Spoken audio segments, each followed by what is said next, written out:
Hello friends, السلام علیکم۔ بسم اللہ الرحمن الرحیم۔ شاہی محل میں بے فکری کی زندگی گزارنے والے اللہ کے فرما بردار وہ کم عمر نوجوان ابھی جوانی کی دہلیز پر قدم بھی نہ رکھ پائے تھے کہ ان کے والد محترم اللہ کے نبی اور بادشاہ وقت حضرت داؤد علیہ السلام انتقال فرما گئے۔ انہوں نے اپنی عمر مبارک کے صرف 12-13 برس ہی دیکھے تھے کہ عظیم و شان سلطنت کا بوجھ ان کے کاندھوں پر آ گیا۔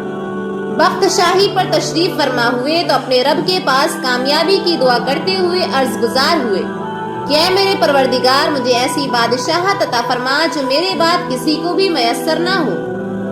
رب العالمین نے اپنے محبوب بندے کی دعا کو شرف قبولیت بخشا اور دنیا کی ہر شے کو ان متعین فرما بردار بنا دیا۔ نبوت و حکمت سے سرفراز فرما کر ہوا، سمندر، پہاڑ، دریا، چرند پرند، انسان، حیوان، جنات اور شیاطین، مال و دولت، نباتات، معدنیات، حتیٰ کہ جانوروں اور پرندوں کی بولیوں تک کا علم اپنے نبی علیہ السلام کے قدموں میں ڈھیر کر دیا۔ خود اللہ تعالیٰ قرآن کریم میں فرماتا ہے کہ ہم نے تند و تیز ہوا کو سلیمان کے تابع کر دیا اور ہم نے جنات کو بھی اور دوسری جناتوں یعنی شیاطینوں کو بھی جو زنجیروں میں جکڑے رہتے ہیں ان کی ماتحت کر دیا۔ دنیا میں بڑے بڑے بادشاہ گزرے لیکن حضرت سلیمان علیہ السلام جیسی بادشاہت کسی کو نہ ملی۔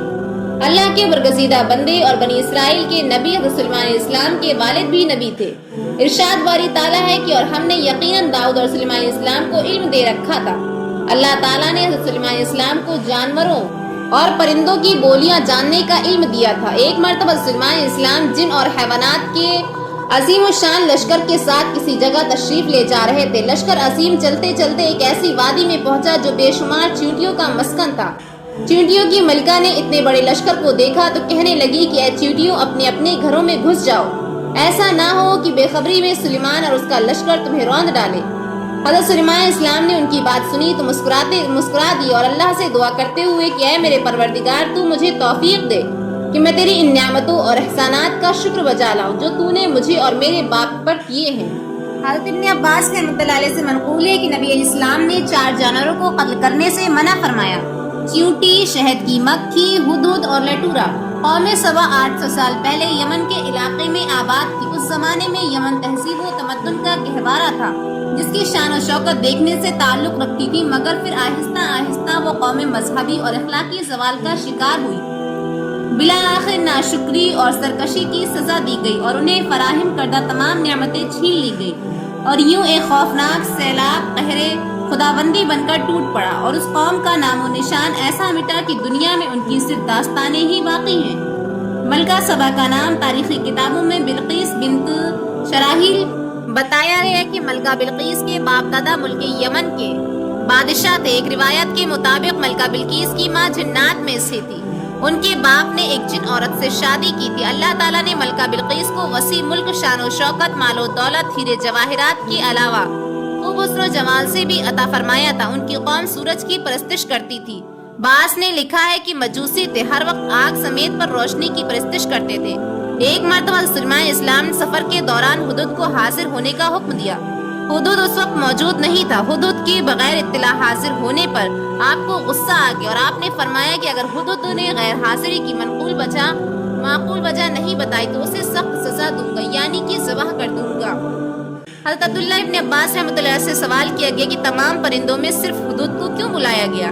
آپ نے جواب دیا کہ سلیمان علیہ السلام نے کسی ایسی جگہ قیام فرمایا تھا جہاں پانی نہیں تھا۔ اللہ تعالیٰ نے ہدہد کو یہ خاصیت عطا فرمائی تھی کہ وہ زمین کے اندر چیزوں اور زمین کے اندر بسنے والے چشموں کو دیکھ لیتا تھا۔ حضرت سلیمان علیہ السلام کا مقصد یہ تھا کہ ہدہد سے معلوم کرے کہ اس میدان میں کتنی گہرائی میں پانی ہے۔ ہدہد کی نشاندہی کے بعد وہ جنات کو حکم دے کہ زمین کھود کر پانی نکال۔ ہدہد زمین کے اندر کئی چیزوں کو دیکھ لیتا ہے، لیکن عجیب بات یہ ہے کہ اس زمین کے اوپر شکاری کا بچھایا ہوا جال نظر نہیں آتا اور عموماً جال میں پھنس جاتا ہے۔ ابھی کچھ دیر ہی گزری تھی کہ ہدہد حاضر ہوا اور کہنے لگا کہ میں آپ کے لیے ایک ایسی خبر لایا ہوں کہ جس کا آپ کو علم نہیں۔ میں آپ کے پاس ملک یمن سے ایک سچی خبر لایا ہوں۔ میں نے دیکھا کہ ایک عورت وہاں کے لوگوں پر بادشاہت کر رہی ہے اور اسے وہاں ہر قسم کی چیز میسر ہے۔ اس کا تخت بھی بڑا عظمت والا ہے۔ میں نے اسے اور اس کی قوم کو اللہ تعالیٰ کو چھوڑ کر سورج کو سجدہ کرتے ہوئے پایا اور شیطان نے ان کے لیے ان کے مال آراستہ میسر کر کے دکھائے ہیں۔ اور انہیں صحیح راستے سے روک رکھا ہے، بس وہ ہدایت پر نہیں آتے کہ اس اللہ کو سجدہ کریں جو آسمانوں اور زمینوں کے پوشیدہ چیزوں کو باہر نکالتے ہیں، اور جو کچھ تم چھپاتے ہو اور ظاہر کرتے ہو وہ سب کچھ وہ جانتا ہے، وہی اللہ عظمت والا ہے، عرش کا مالک ہے۔ سلیمان علیہ السلام نے کہا کہ اب ہم دیکھیں گے کہ تو نے سچ کہا ہے یا جھوٹ، تو ایسا کر کے میرا خط لے جا کر اسے دے، اور پھر ان کے پاس سے ہٹ جا اور دیکھ کہ وہ کیا جواب دیتے ہیں۔ ہدہد نے حضرت سلیمان علیہ السلام کا خط لیا اور اڑتا ہوا ملک یمن پہنچا، اور محل کے اندر ملکہ کو تلاش کرتا ہوا اس کے کمرے تک جا پہنچا۔ دیکھا کہ ملکہ اس وقت آفتاب کی پوجا کر رہی ہے۔ ہدہد خط اس کے قریب ڈال کر وہاں سے ہٹ گیا۔ ملکہ نے اپنے قریب ایک خط پڑا دیکھا تو بڑی حیران ہوئی، لیکن جب اس کو کھول کر پڑھا تو کافی فکر مند ہو گئی۔ چنانچہ فوری طور پر دربار بلا لیا۔ تمام درباری تجسس بھری نگاہوں سے ملکہ کی طرف دیکھ رہے تھے اور بے چینی سے منتظر تھے کہ آخر ملکہ عالیہ کی اچانک ہنگامی اجلاس طلب کرنے کی وجہ کیا ہو سکتی ہے۔ ملکہ نے وسیع و عریض اور عالیشان دربار کے چاروں طرف نظر دوڑائی اور فرمایا کہ اہل دربار، مجھے ایک بڑا اہم اور باوقار خط فلسطین اور شام کے عظیم فرما رواں سلیمان علیہ السلام کی جانب سے موصول ہوا ہے، جو مہربان اللہ کے نام سے شروع ہے، جس میں لکھا ہے کہ تم میرے سامنے سرکشی نہ کرو اور مسلمان بن کر میرے پاس آ جاؤ۔ اے میرے سرداران، تم اس معاملے میں مجھے مشورہ دو، میں کسی امر کا قطعی فیصلہ نہیں کر سکتی، تمہارے مشورے اور رائے کے بغیر نہیں کر سکتی۔ اور اس پر وہ بولے، ہم بڑے زور آور اور سخت جنگجو ہیں، آگے آپ کو اختیار ہے، آپ خود ہی سوچ لیجئے کہ ہمیں آپ کیا کچھ حکم فرماتی ہیں۔ ملکہ سبا نے کہا کہ یہ طاقتور بادشاہ جب کسی بستی میں داخل ہوتے ہیں تو اسے فتح کرتے ہیں اور انہیں اجاڑ دیتے ہیں، اور وہاں کے باعزت لوگوں کو قتل و غارت گیری کے بعد قیدی بنا کر ذلیل و خوار کر دیتے ہیں، اور یہ لوگ ہمارے ساتھ بھی ایسا ہی کریں گے۔ چنانچہ میں انہیں تحفے بھیج کر دیکھتی ہوں کہ ان کا کیا رد عمل ہوتا ہے، اس میں سے ہمیں اندازہ ہو جائے گا کہ اگر سلیمان علیہ السلام کوئی عام دنیا دار بادشاہ ہے یا اللہ کا نبی جن کا مقصد اللہ کے دین کا غلبہ ہے۔ اگر انہوں نے ہمارے یہ تحفے قبول نہیں کیے تو یقیناً اس کا مقصد دین الہی کی سربلندی ہے۔ اسرائیلی روایت کے مطابق ملکہ بلقیس نے جو تحائف دربار سلیمانی میں بھیجے، ان میں سونے چاندی کی اینٹیں، قیمتی موتی جواہرات، 100 حسین ترین کنیزیں، 100 غلام اور ملکہ کی جانب سے خط شامل تھا۔ اللہ تعالیٰ نے اپنے نبی کو ان تحائف کی تفصیل وحی کے ذریعے پہلے ہی بتا دی تھی۔ چنانچہ سلیمان علیہ السلام نے جنات کو حکم دیا کہ شہر میں داخل ہونے والے ہر راستے پر سونے چاندی کی اینٹوں کا فرش بچھا دیا جائے، اور راستے کی دونوں جانب سونے کے بنے ہوئے عجیب و خلقت والے جانور کھڑے کر دیے جائیں۔ عذرا اور اعمال سلطنت کے تمام کرسیوں کے فرنیچر کو سونے کا کر دیا جائے، دربار کو ہیرے جواہرات سے مزین کر دیا جائے۔ عرض جب ملکہ بلقیس کے قاصد اپنے تحائف لے کر وہاں پہنچے اور انہوں نے یہ سب کچھ دیکھا تو شرمندہ ہونے کے ساتھ ساتھ بہت زیادہ مرعوب بھی ہوئے۔ حضرت سلیمان علیہ السلام نے قاصدوں سے فرمایا، کیا تم لوگ مال و دولت سے میری مدد کرنا چاہتے ہو؟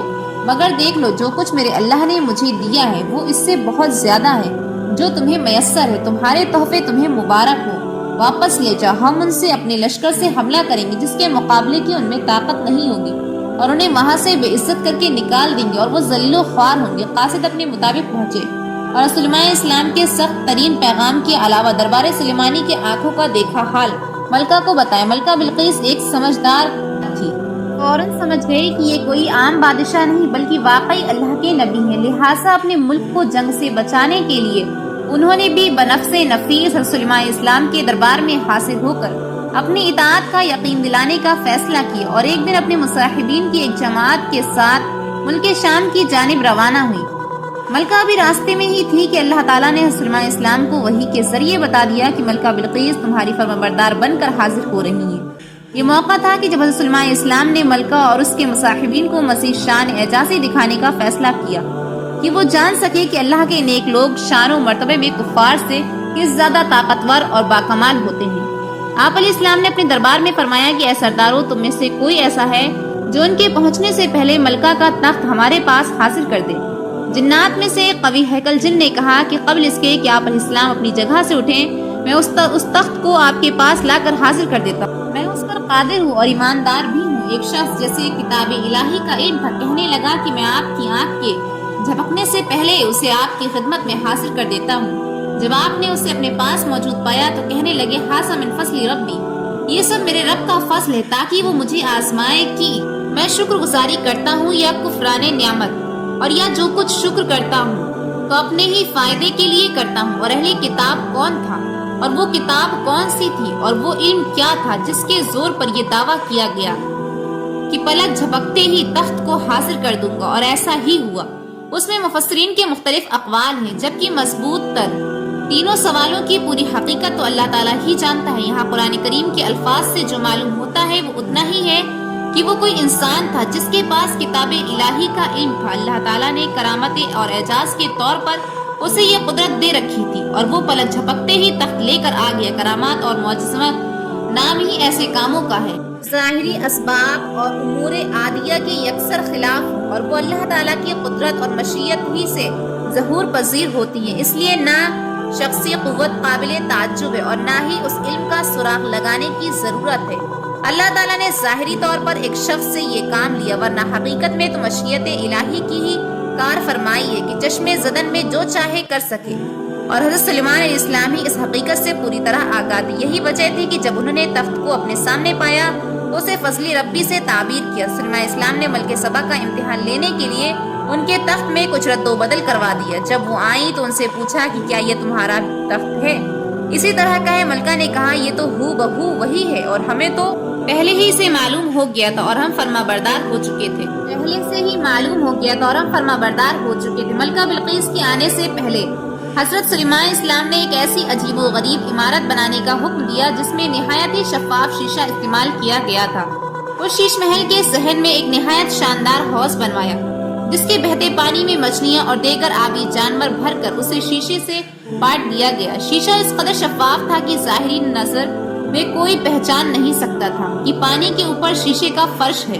محل کی بناوٹ ایسی تھی کہ محل کے اندر جانے کے لیے اس پر سے گزرنا لازم تھا۔ یہ سب کچھ کرنے کا مقصد یہ تھا کہ سلیمان علیہ السلام چاہتے تھے کہ ملکہ بلقیس کو نبوت کی اعجاز و شان دکھانے کے علاوہ انہیں عظیم و شان سلطنت کی ظاہری شان و شوکت کی ایک جھلک بھی دکھا دی جائے، تاکہ ملکہ کو حضرت سلیمان علیہ السلام کی ظاہری اور باطنی شان و شوکت اور دینی اور دنیاوی جاہ و جلال کا اندازہ ہو جائے۔ اللہ تعالیٰ نے اپنے نبی حضرت سلیمان علیہ السلام کو تاریخ انسانیت میں جو ممتاز مقام عطا فرمایا وہ قوم سبا کی ملکی عالیہ اور مملکت یمن کی فرمانروا اور مصاحبین نے اپنی آنکھوں سے دیکھ لیا۔ استقبالیہ تقریب کے اختتام پر حضرت سلیمان علیہ السلام نے ملکہ بلقیس کو محل کے اس مخصوص حصے کی جانب چلنے کی دعوت دی جو جنات کے ذریعے خصوصی طور پر ملکہ کے لیے تیار کروایا گیا تھا۔ ملکہ سلیمان علیہ السلام کے محل کے طلسم میں کھوئی ہوئی تھی کہ سلیمان علیہ السلام نے ان کی اندرونی کیفیت کا اندازہ کرتے ہوئے انہیں ایک بار پھر محل کے اندرونی حصے میں چلنے کی دعوت دی۔ ملکہ بلقیس دنیا کی عظیم ترین بادشاہت کی حسین ترین ملکہ تھی، اور ان کے وسیع و گمان بھی نہ تھا کہ اس دنیا میں کوئی اور ہستی ان سے بھی زیادہ جاہ و جلال کی مالک ہو سکتی ہے۔ ملکہ حیرتوں کے سمندر میں ڈوبی اور اپنی نشست سے اٹھی۔ حضرت سلیمان علیہ السلام نے ملکہ کو آگے بڑھنے کا اشارہ کیا اور خود چند قدم پیچھے ہوئے۔ ملکہ نے آگے بڑھ کر شیش محل کے نفیس اور شفاف فرش پر قدم رکھنا چاہا تھا، لیکن دیکھا کہ صحن میں پانی بھرا ہوا ہے جس میں محل کے ستون اور ممبرانوں کی عکس نظر آ رہے ہیں۔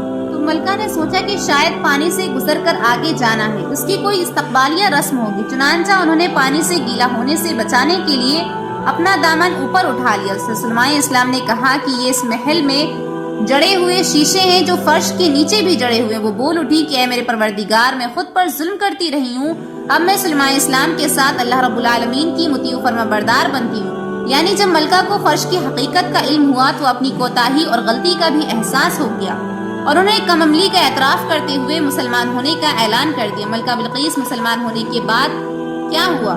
قرآن کریم یا کسی مستند حدیث مبارکہ میں اس کی تفصیل نہیں ملتی۔ تاہم ابن عساکر حضرت عکرمہ رضی اللہ عنہ سے روایت کیا ہے کہ اس کے بعد ملکہ بلقیس حضرت سلیمان علیہ السلام کے نکاح میں آ گئی تھی۔ انہیں ان کے ملک میں برقرار رکھ کر یمن واپس بھیج دیا گیا۔ حضرت سلیمان علیہ السلام ہر مہینے وہاں تشریف لے جاتے اور 3 روز قیام فرماتے تھے۔ حضرت سلیمان علیہ السلام نے ان کے لیے ملک یمن میں 3 عمدہ محلات ایسے ہی تعمیر کروا دیے تھے جن کی مثال کہیں نہیں ملتی۔ علامہ امام الدین ابن کثیر تحریر فرماتے ہیں کہ سبا یمن کے بادشاہوں اور ملک کے باشندوں کا لقب ہے۔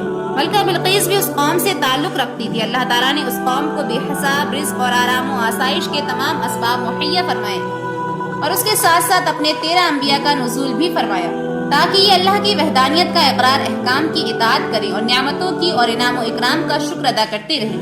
لیکن وہ لوگ انہیں غفلت اور نافرمانی سے باز نہ آئے، یہاں تک کہ اللہ تعالیٰ نے ان پر ایک سیلاب کا عذاب نازل فرمایا جس سے ان کے شیر و باغات سمیت ہر چیز کو ویران و برباد کر دیا۔ اللہ تعالیٰ ہم سب کو قلب سلیم عطا فرمائے اور قرآن و حدیث پر چلنے کی توفیق عطا فرمائے۔ اگر آپ کو ویڈیو پسند آئی ہو تو پلیز میرے چینل کو لائک اینڈ سبسکرائب کیجیے گا۔ اوکے، اللہ حافظ۔